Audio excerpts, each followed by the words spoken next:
Mane labiausiai įtikino atlikti tyrimai. Man patinka, kai yra rezultatai pagrįsti tyrimais ir jie yra tiesiog svarūs. Aš netikiu dalykais, aš noriu įsitikinti. Bet aš pati rašiau bakalaurą, šitą temą, tai kaip ir aš vadinasi, įsirodžiau pati savo. Tai investicija į hektarą 15 eurų. Mums nereikia susėdinti šiaudų, tiesiog pasidaryti švarios dirvos, mes ją pasigerinam ir viską jie sudedam, o ne panaikinam ir paleidžiam į dangų. Tai produktas kitoks ir kaina.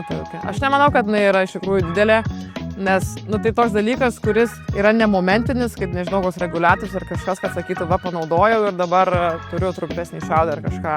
Tu panaudojai, tu turi geresnį dirvožėmį, tiesiog in general. Tai čia ta kaina, kiekvienas gali įsivertinti, ar jam verta ar ne.